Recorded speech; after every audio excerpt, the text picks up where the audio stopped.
I had to sacrifice 5 years, 8 months of my life, and people went through hell around me.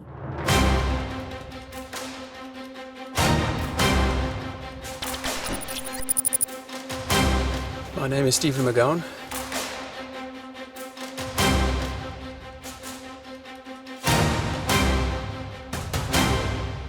The head of Al-Qaeda would come and sit under our tree where we were being held, and he would bring a bunch of juniors with him. The only people I did meet while I was in the Sahara was actually the Al Jazeera television crew. And they came in and they interviewed us about our captivity. And that was quite strange because it was behind the Malian government's back.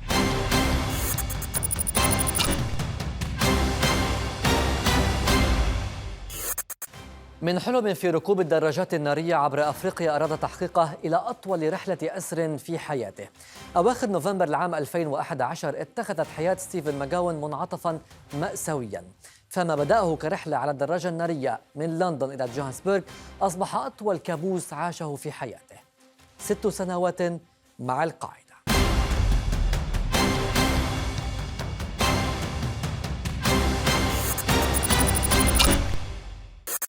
في ذلك اليوم اقتحم تنظيم القاعدة فندقا صغيرا في تمبكتو في مالي، حينها كان ستيفن مكجاون أحد النزلاء، ومعه السويدي هان جستافسون والهولندي شاكريكي، فيما أطلقت العناصر الإرهابية النار على رجل رابع ألماني الجنسية، وقد تم اقتيادهم إلى عمق الصحراء.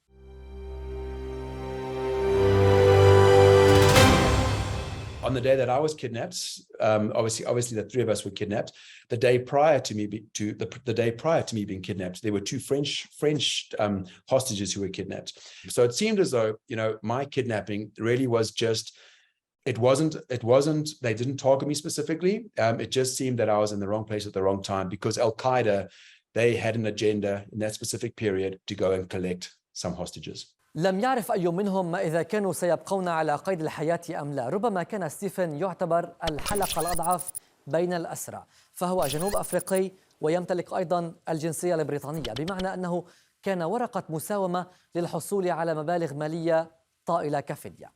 ذات مرة وبعد أيام قليلة على خطفه كان جالسا على الرمال بينما يشاهد خاطفيه وهم يذبحون الماعز، وسريعا ما قال في نفسه: ربما أنا أول من يذهب جراء صلاتي لبريطانيا. Although I am South African, but I've got a British passport, which made me the most hated out of the 3 hostages, the most favored from a negotiation perspective, the most likely to be executed. It was terrifying, and those days were long, a million questions with no answers, and it took me months, if not years, to try and understand what was going on. For starters, I don't understand the language. I didn't understand Arabic.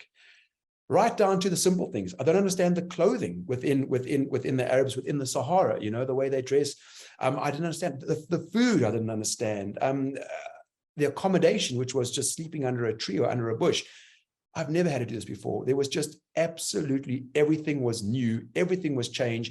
With on top of it, the fear of the unknown. Would I ever go home? Would I be executed? Would I be tortured? I'm a tourist. I'm not a prisoner of war. I'm a tourist. قبل الشروع في الرحلة أجرى ستيفن بعض الأبحاث، فهو كان عاش في لندن لبضعة أعوام، كان يعمل في قطاع المصارف، لكنه كان يدرك تماما خطر القاعدة، لا سيما بعد تفجيرات لندن، بعد الهجوم على برجي مركز التجارة العالمي، وبعد تفجيرات مدريد أيضا، وكل الهجمات الإرهابية الأخرى التي نفذها تنظيم القاعدة. I've read a couple of articles with people with overland forums, you know, saying that you know, as long as you give a cadeau, as long as you give a tip, as long as you give money to somebody in the desert, as long as you smile and treat people with respect, you won't be harmed. But from my experience, that is absolute rubbish. It is a very naive way of looking at traveling, you know. And the problem is they also dress as locals. They don't dress up in militant gear with AK-47s. It's not like here comes a terrorist. It's here comes a normal person who just happens to be a terrorist, but you wouldn't know either way. So with their strategy and the way they behave, it's very, very difficult to actually know where you can go and where you can't go. And, you know, could I have done things differently? I don't believe I could have. I could only be sensible from my perspective, not go to areas where they operated. But even so, I was the first tourist kidnapped from Timbuktu, I believe ever. So I went to a place that was supposedly safe, but it wasn't safe. عاش ستيفن حالة من اللامألوف، فمن عالم يسير بوتيرة سريعة تحكمه المهل الزمنية وتحتاج فيه إلى المعلومات إلى يوم من 24 ساعة لا تفعل فيه شيئا سوى أنك تنتظر جالسا على الرمال. هو ليس انتظارا عاديا لأنك تجهل مصيرك تماما. ودائما ما كان ستيفن يسأل نفسه: هل سيطلقون النار علي؟ وسط كل ذلك كان ستيفن يراقب ما يجري حوله، وقد شرح لنا بالتفصيل كيف كان يتم التعامل معهم كأسرى بفوقية من قبل عناصر تنظيم القاعدة. I had no control over anything. They wouldn't even interact with me, really. You know, the head of Al-Qaeda would come and sit under our tree where we were being held, and he would bring a bunch of juniors with him. And they were from Nigeria and from Burkina Faso and from Niger and from Mauritania and Algeria. They were from all over the show. And these guys would come and sit amongst the head of Al-Qaeda, like the actual emir of our specific group. And the emir, who could speak English, would not let on that he could speak English. And he would then want to communicate with us. And he would talk to the guys sitting around us and say, tell the prisoners something. And then the prisoner, who spoke worse English than him, would break something out in broken French, Arabic, English, which made no sense whatsoever. But, you know, and we wouldn't understand what he was saying because it was just conversed so poorly. But the head of Al-Qaeda, the emir, would look, he wouldn't even engage with a look at us. He would look around us or look straight through us as though we had no value as human beings, you know, as human beings. Our emotions were irrelevant. Our physical state was more relevant because, you know, we had to survive the period as being a hostage to finally be released or be executed or be whatever was going to take place. But our emotional state meant nothing. So it was tough. It took me ages to try and get my head around the situation. I mean, there were times I thought I was going to go crazy, you know, that the stress was just too much and I might just lose reality. Our mind might just break, if you like. But it's a process. It's a process. You know, obviously, as time goes by, you start to sort of understand more. You start to try and form relationships. You start to try and connect. You try and understand. And as time goes by, I could try and settle my nerves. But those early days, the early months, you know, there was a fear of death almost on a daily basis. عمليات الخطف التي تخطط لها القاعدة أو بالإجمال التنظيمات الإرهابية لها بعد استراتيجي في مفهوم تلك الجماعات، وهي تنتظر حتى تستوي الأمور رويدا رويدا حتى يستحصلوا على ما يريدون. ذلك كان ستيفن يعرف تماما أن التحدي الأكبر بالنسبة له يكمن في أن عملية خطفه كانت أكبر منه كفرد، وأن الخطف لم يكن يؤثر فيه فحسب، بل كان أيضا يؤثر على محيطه، عائلته وأصدقائه، وذلك ما كانت القاعدة تلعب عليه. Al-Qaeda came to me and said to me, we have kidnapped you to impact your government, but my government doesn't care. And one of the Al-Qaeda soldiers, one of the Mujahideen, actually acknowledged, and said to me, we are here to impact your government, but we know your government doesn't care. So we know that the only people having problems is you, your family, and your friends. But hopefully with time, your family and your friends will go and they'll demonstrate and they will, you know, they'll go and hold up placards and pickets and all the rest. And then hopefully when they get a mass of people together, the governments will take them seriously.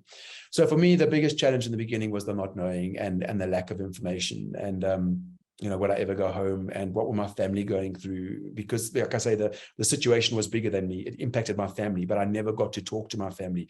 I had no idea what they were going through. You know, the small things like I was married for 4 years and my wife was now back in South Africa. And does she have access to all the bank accounts? If she doesn't, her life's going to be a misery. Does she, you know, must I tell her to divorce me and to move on? My parents, I was coming home to get involved in the family business. Could I just phone home and tell my parents, look, retire, sell everything and move on? Those small things, the lack of communication was one of the biggest issues that I had there in the Sahara. My name is Stephen McGowan. I was born on the 28th of January, 1975. I am a South African citizen. Today's date is Sunday, the 20th of July, 2014. I was kidnapped from Timbuktu on November the 25th, 2011.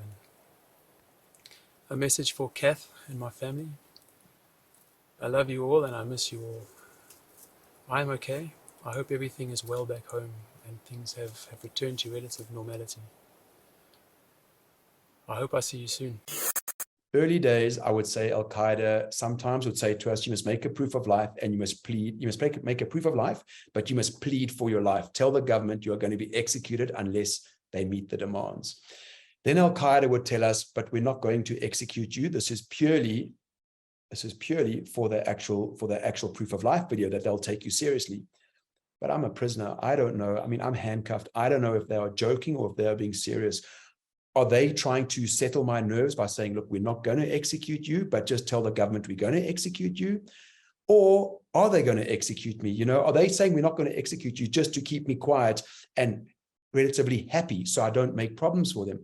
So, yeah, I mean, I had no idea if, you know, with that situation, how they were going to handle that. ليس من السهل أن تعرف تماما ماذا يجري داخل مخيم الاحتجاز أو المعسكر التابع لتنظيم القاعدة، فذلك الغموض يثير الكثير من الفضول والريبة. سألنا ستيفن عن السجانين في المعسكر وكيف كانوا يعاملون الأسرى، ماذا يفعلون طيلة تلك النهارات، وهو عايشهم ل6 سنوات. Obviously, Al-Qaeda, they're a very big organization, as we all know. And Al-Qaeda, what you know, they would be babysitting us. The emir and the real soldiers were all down south getting involved in the war. Saachen, they were in the hotspots. They wanted to go there and do their IEDs and get involved and kill people and take over ground. We would be held into the desert with people who were the juniors, more so the juniors. There would be an emir and a second in command who understood the battle and understood what to do if our camp was attacked. But besides that, we were held with juniors, and the juniors were there to learn how to treat prisoners. So we'd be, you know, so we rotated camps quite a bit, but we always had youngsters with us who would be there to handcuff us and blindfold us and you know, make sure that we were under control. And if we were not under control, then the emir would step in and sort things out. We had 18-year-olds, you know, we had an 8-year-old who basically would come and treat us like absolute rubbish, absolute dirt. He would be the guy handcuffing us, making the handcuffs particularly tight. You know, he was 8 years old and I was 36 years old. He would come past and handcuff us at night. The guys would ask them for water because we didn't have access to water. So we'd ask them for water, and they would look at us with absolute hatred, and they would come and they would spit in the sand, and they would ignore us for half the day. And eventually they would come, one young soldier would come across with very not happy at all, come across mumbling something, pick up the water bottle, walk off, and come back an hour later with water for us. So, you know, we weren't beaten.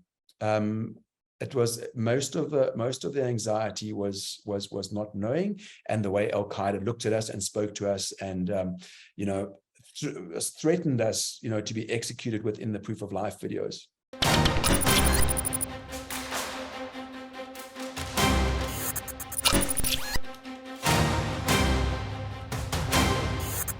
حاول ستيفن الإبقاء على تفاؤله رغم وقوعه في الأسر بيد القاعدة، إحدى التنظيمات الإرهابية الأكثر رعباً في العالم. لكن أيضاً رغم المصير المجهول والخوف الكبير لم يكن يخاطر بأي فرصة، وهكذا أمضى 6 سنوات في الصحراء.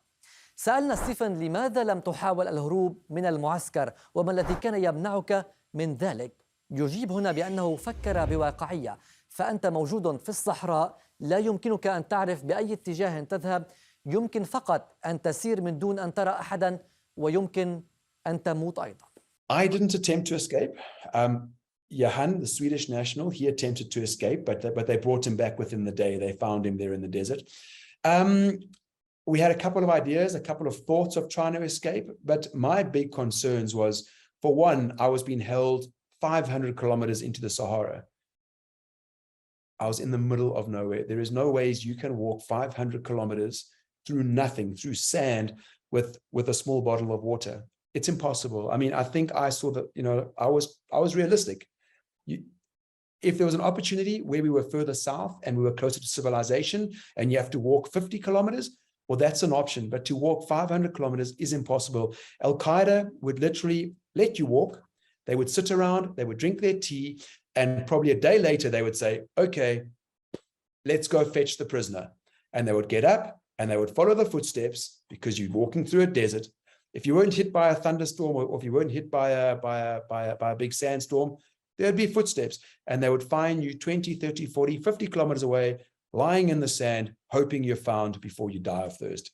You know, it was impossible. I mean, as Al-Qaeda said, and as we said as well, the Sahara really is the world's biggest prison without bars. إذا لذلك قرر ستيفن عدم الهروب، على عكس السويدي يوهان جستافسون الذي فكر بالأمر وفعلها، لكنه أعيد إلى المعسكر في وقت لاحق، وفي كل مرة كان يفعل كان يعاد إلى المعسكر. لكن كيف أبقى ستيفن على إيجابيته وتفاؤله، وكيف أبقى أماله باستعادة حريته متقدة؟ In the early days, I would try and have goals. I would pick dates, and I would say, you know, today's date is whatever, but within 3 weeks, it's a friend of mine's birthday. I must be home for my friend's birthday. And the day would come and the day would go and you'd miss it. But then I'd pick another date and I'd say, okay, so, you know, in 6 weeks or in 5 days, there's another birthday or there's some event going on in South Africa that I'd like to be home for. So I used to pick these things to try and keep me motivated until I realized actually hope can kill you. Too much hope can actually kill you. It is emotionally destroying. And then I decided to actually focus on the present. And focus on the people around me, and focus on Al-Qaeda, and focus on survival, focus on building my hut, focus on slaughtering the goat, focus on my daily routine. I try to find purpose in the present. You know, I always believed that one day I may go home.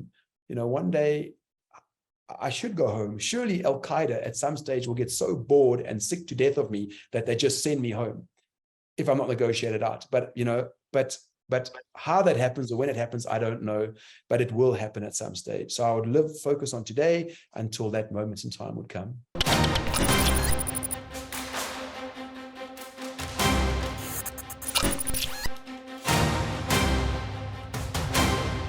يقول ستيفن إنه التقى بزعيم القاعدة شخصيا عندما كان في المعسكر، مشيرا إلى أن التنظيم كان يعمل لأن تبقى الفوضى تعم مالي كي يسهل عليه السيطرة على تلك البلاد. I met the head of Al-Qaeda North Africa. He actually died in a car crash while Al-Qaeda were trying to take over Mali. So I met him in person. He came, I was being held in a prison. He actually came into my prison and came and spoke to me. But the guys I saw more regularly was the head of Al-Qaeda within Mali. So I saw the head emir within Mali. He was actually killed last year. He was killed in a French attack. His name was Yahya, and they enjoy chaos. So they are very happy to turn Mali into an ungovernable country based on democratic law, because they know when they step in, they will be able to bring everything back together, and it will be a country of peace. بالكاد كانت تغيب المسيرات التي كانت تهدف لرصد تحركات القاعدة في الصحراء بغية استهدافها، وبالتالي هنا السؤال: كيف كان بإمكان التنظيم تجنب تلك الضربات؟ ستيفن مكجاون قدم تفسيرا لذلك وشرح ما الذي كانت تفعله القاعدة في تلك الحالات. We kept changing camps regularly. We changed camps a lot in case somebody ever saw us. Sometimes we would hear drones, we would hear mirages, we would hear cachevers, we'd hear surveillance planes, and we would all basically have to head for a tree and try and sit down, or, you know, head for a tree if there was a tree. If there was no tree, we would just sit down and try and be as small as possible.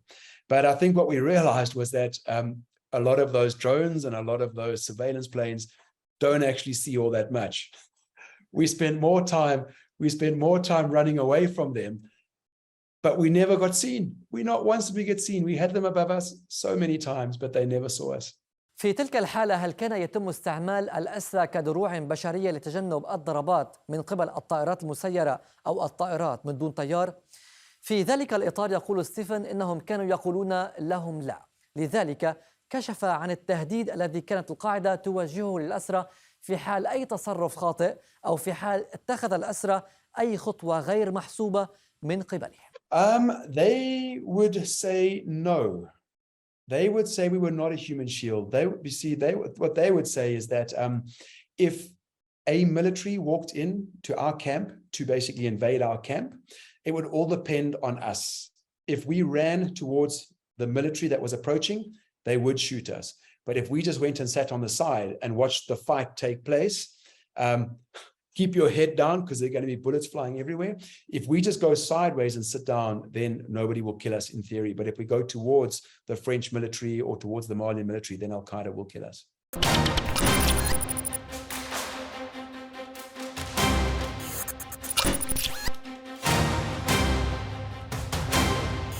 تعيش عناصر التنظيم إذن في المخيم نفسه حيث كان ستيفن وزملاؤه محتجزين، لكن ماذا عن عائلات قادة القاعدة وعناصرها؟ من المعلوم أن الجهاديين يأتون بعائلاتهم معهم إلى المعسكرات، فأين كانت تعيش هذه العائلات وفي أي ظروف أيضا كانت تعيش؟ There were families around, but they were not around us. You know, what happened would be Al-Qaeda would have their homes, their tents in places. And whenever they came to us, they would leave their families and come into the desert to us. So their accommodation would generally be a nice big white tent on top of a sand dune, and they'd have some camels and have some goats and have some sheep. Some of the guys would be from further south, and they would have mud huts, and they would have their families back further south.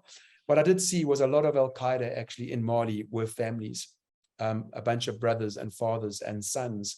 So we had no ladies near us, but so the men would leave their families, come to us, babysit us, do their things for a period of time, and then they'd go home back to their families. But a lot of the guys who had done hijrah from other countries, they would basically be living in the Sahara away from everybody because they would be known that they were not Malian. You know, they would be known from their accents or from their appearance that they were not from Mali, and they would then be targeted by the Malian military. So they would generally disappear into the Sahara. But they lived very comfortably within their tents.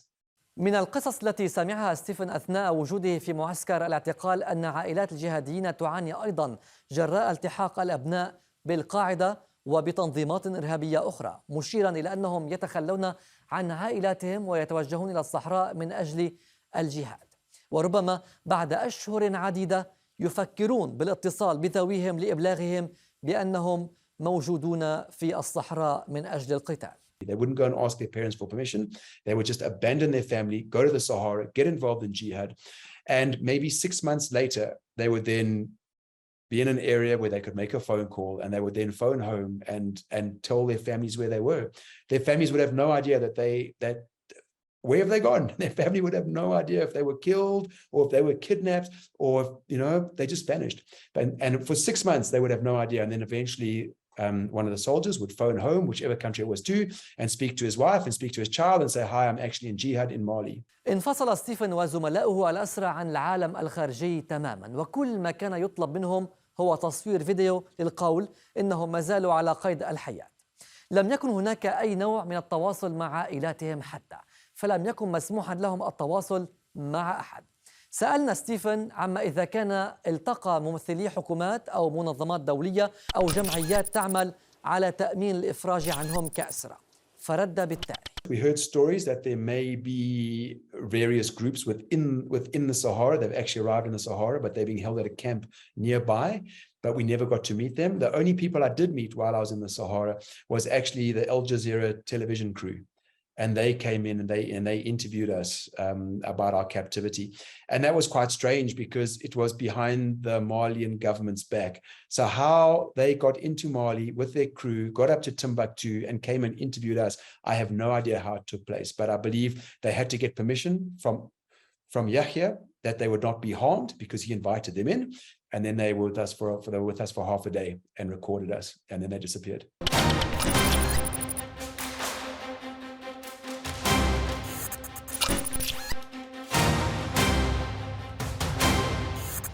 6 سنوات أمضاها ستيفن في الأسر على تماس مع أفراد القاعدة في معسكر الاحتجاز، وفي تلك الفترات تغيرت أمور كثيرة على صعيد التنظيم نفسه.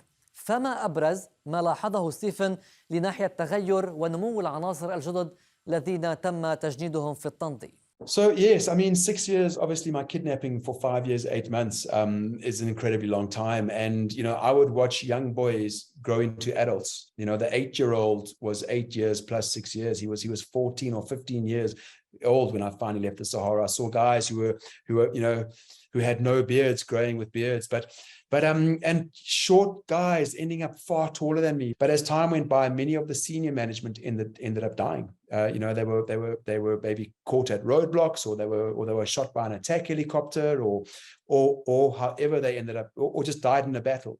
So as time, they seemed to die out, and then Al-Qaeda took over Timbuktu, and I think it became very easy for them to start to recruit people. There were young kids in Timbuktu, and because it was so easy, they started to recruit people who just were really hungry, or had no passion, or had no direction in life. So a lot of children got involved with Al-Qaeda during this period. They were very busy playing on their mobile phones, and they were very busy taking photos of each other, and which we know is haram as well. So they were very secular in a way.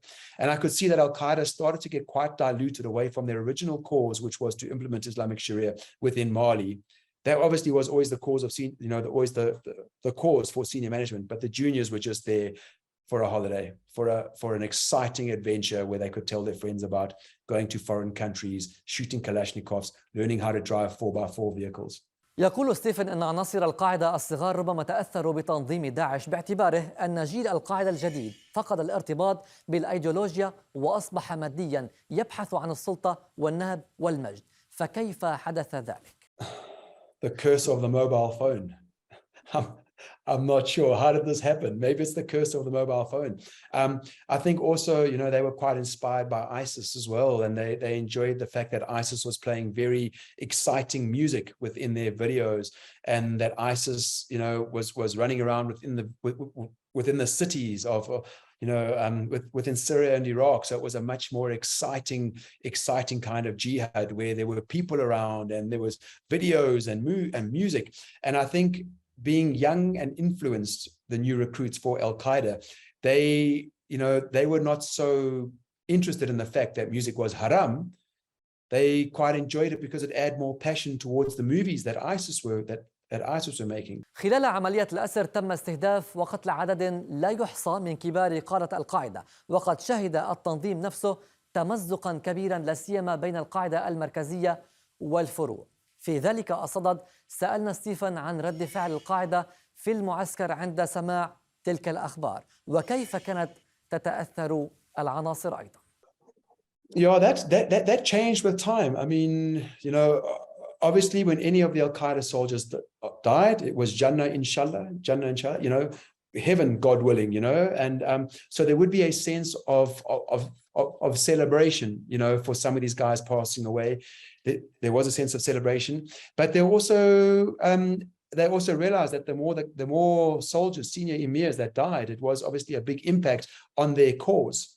So they did realize that there too would be a big problem. So, like I say, they are basically, they've got strategy. They are a giant corporate. They have a strategic plan, and they cannot let senior management die, because they really are the guys who focus. سؤال آخر يثير الاهتمام: كان المخيم في عمق الصحراء، والتواصل ليس سهلا مع العالم الخارجي، فكيف كان الإرهابيون يستسقون معلوماتهم أو يعرفون ماذا يجري في العالم؟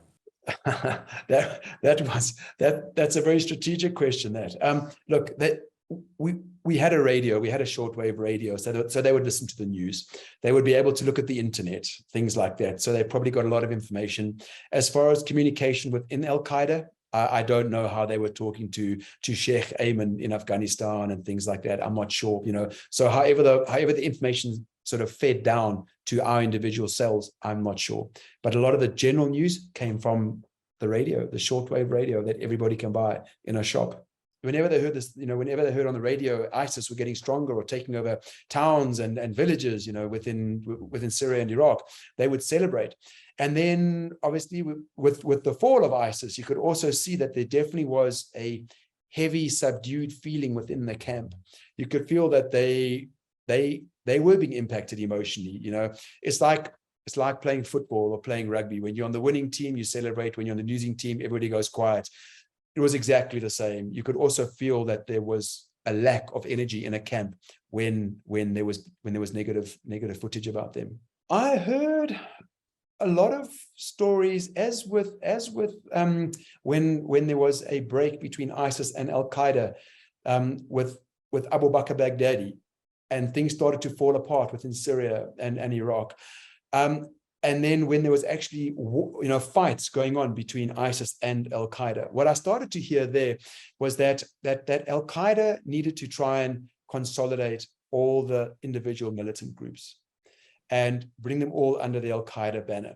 So they were strategic. They would see a problem. يقول ستيفن أن المسلمين يواجهون اليوم ظروفا صعبة للغاية في العالم، لأن جزء من السبب هو أن لا أحد يفهم الإسلام بعمقه الصحيح برأيه، وبالتالي فإن سلوك القاعدة والتنظيمات الإرهابية الأخرى يضر تلك الديانة إلى أبعد الحدود، وقدم على ذلك مثالا شاهده بعينه. I realized, just purely from a media perspective, obviously Al-Qaeda's behavior ruins things for Muslims across the world. And when I was working in London, I saw it. I saw myself going to work from a tube station in the morning to the bank that I was working at, and I would walk to the bank, and I would see a Muslim fellow, a friend of mine, get pulled up by the police and get taken away and get asked questions. And he was just another guy. He was just another lovely guy who I worked with, a friend of mine. So I could see that the behavior of Al-Qaeda certainly is having quite an intense and immense impact on the general Muslim within society. لم يشارك ستيفن في أي معركة في الصحراء، لكنه كان يسمع أخبارا كثيرة عن جرحى وقتلى، وقد رأى ذلك أيضا. فالقاعدة يقول سرقت من حياته سنوات عديدة وانتهكت أبسط حقوقه. وهنا سأل ستيفن كيف يمكن لشخص أن يقتل آخر أن يذهب إلى الجنة؟ They're killing people. They are murdering people. I don't know how anybody can kill someone and go to heaven. It doesn't make sense in my head. But their interpretation is that is what happens. If you kill someone, you go to heaven. That's their interpretation. So to give advice to an NGO is a hard one, because Al-Qaeda want to go to heaven, and as part of that, it is about going in and fighting and executing. So I don't see a way for an NGO to be safe within these environments. I don't see a way. I mean, it's tragic, but I don't see a way for them to be safe. My dear mother passed away while I was kidnapped. A lot of my family passed away while I was kidnapped. The world has changed. I do not support in any shape or form what Al-Qaeda are doing, because I had to sacrifice 5 years, 8 months of my life, and people went through hell around me. But I can understand why Al-Qaeda do what they do. Absolutely, they are hurting people. Absolutely, they're hurting people. They kidnapped me for 5 years, 8 months. Absolutely, they are hurting a lot of people. طيلة أسر ستيفن مكجاون كان يحاول جاهدا التركيز على البقاء يقظا عقليا وروحيا، وذلك ما مكنه من تحقيق هدف نموذجي في حياته الشخصية، وهو الخروج من محنته بشخص أفضل واكتسابه مهارات تمكنه من البقاء على قيد الحياة رغم الظروف الصعبة. لحظة إبلاغه بإطلاق سراحه ظن ستيفن أن الأمر مجرد مزحة، كان يخاف أن يصدق الأمر خشية الانهيار. لكن أغسطس العام 2017 كان تاريخ نهاية الكابوس الكبير. لكن من أكثر الأمور إثارة للدهشة في حكاية ستيفن ملاحظاته طيلة 6 سنوات عن القاعدة، تكتيكاتها، كيفية انعكاس هزائم التنظيمات الإرهابية على أفرادها، قادتها، ليعكس بذلك مشروعا خاسرا كليا من كل الجوانب.